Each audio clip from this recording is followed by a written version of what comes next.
Unit 2, problem post number 8, Modeling Inequalities. This video's guest of honor will be a barbarian with a mohawk. All right, so the first one, school wants to have a fundraiser before basketball games selling shirts with their school logo. The school contacts two companies to find out how much it would cost to have the shirts made. Company A charges a $50 setup fee and $5 per shirt. Here they give us our important information, $50 setup fee. That's going to be my initial value, and $5 per shirt, that's going to be my rate. Then company B charges a $25 setup fee. That's company B's initial value, and a $6 per shirt fee, which is going to be their rate. Okay, so let's write an equation for A. So A is going to be equal to the rate times the number of shirts. So 5x, because they said x is going to be the number of shirts. And we have to add $50 to that because that is our initial value. So our rate is always the coefficient, and the initial value will always be our constant. We could do the same thing for B. This time it's $6 per shirt, so 6x. And I'll add 25 because there's only a $25 startup cost. Okay, so we got our equations for A, we got our equation for B. Now we want to write a inequality and determine algebraically, state the minimum number of shirts that must be ordered for it to be cheaper to use company A. So if it's cheaper to use company A, that means A is less than B. So that means 5x plus 50 has to be less than 6x plus 25. Okay, so we can solve for x here. I typically like my variables on the left when solving inequalities, so I'm going to eliminate variable terms from the right. 5 minus 6 is -1, so I'll have negative x plus 50 less than 25. I need to eliminate the 50, so I'll subtract it. So negative x will be less than negative 25. I have a negative x, I need that to be positive. To eliminate a negative, I'll divide by -1. Since I divided an inequality by a negative, I need to reverse the direction of my inequality. So now it's a greater than. And negative divided by negative is positive. Okay, so I get x has to be greater than 25.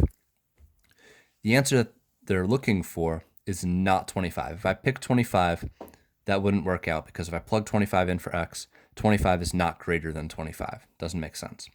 What I need to do is find the next smallest number that is bigger than 25. And of course, it needs to be a whole number because we're talking about a number of shirts. So the next whole number that is bigger than 25 is 26. So the answer to this question will be 26 shirts.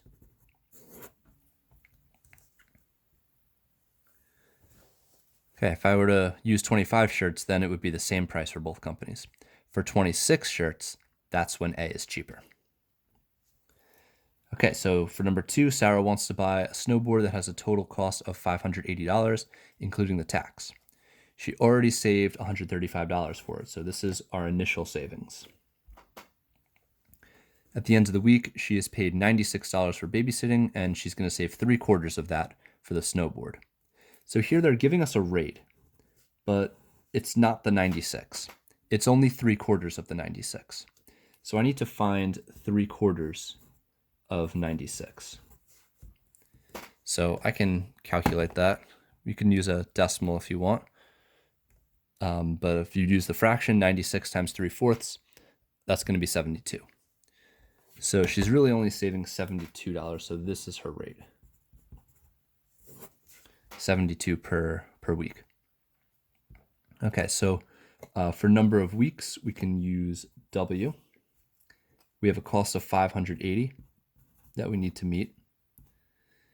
And if we have enough, that means the amount that we have can be greater than the 580 or equal to it. So 580, the cost of the snowboard has to be less than or equal to the amount of money that we have saved. So I can put this as 135, our initial amount that we have saved, plus 72 times the number of weeks. Okay, so we can solve this inequality and find the number of weeks. So I'll subtract the 135 from both sides. 580 minus 135 will be 445. Let's confirm. 580 minus 135, of course, is 445. Less than or equal to 72W. Now we can divide by 72 because that is our coefficient. So we have our 445. We'll divide that by our 72. And we get 6.1805 repeating. 6.1805 repeating is less than or equal to W. Sometimes when our inequalities are written such that the variable is on the right, it can be a bit confusing to interpret. So I'm just going to do one more step here and flip this around. And I'm going to put my variable on the left. W, the opening is on the W. W is greater than this number, so I'm going to keep that as a greater than. So I just have to flip that sign around. 6.1805 repeating. Okay, so the number of weeks has to be larger than 6.1805 repeating. Which means, since weeks are, again, in terms of whole numbers, the biggest amount of weeks that's larger than 6.1805 repeating would be 7. I have to round this up to the nearest week. All right, so minimum number of full weeks.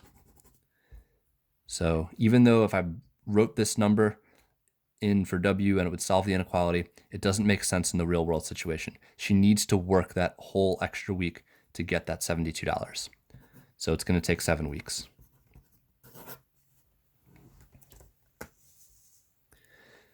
David has 2 jobs. He earns $8 an hour babysitting his neighbor's children, and he earns $11 an hour working at the coffee shop. We got to write an inequality to represent the number of hours X babysitting and the number of hours Y working at the coffee shop that David will need to work to earn a minimum of $200. All right, so we have a minimum, which means the money that he earns has to be at least $200. So it has to be more than or equal to 200.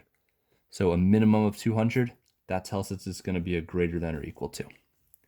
So we have the money, $8 per babysitting, plus $11 per coffee shop, has to be bigger than or equal to 200. That would be a minimum of 200. It can be 200, or it can be larger than 200.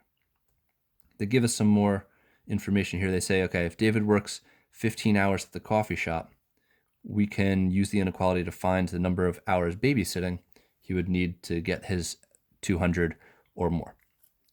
So they just told us that Y is equal to 15, because 15 hours at the coffee shop, they told us that coffee shop hours were Y. So I'm going to use this information, Y equals 15, and I'm going to plug that into my Y here.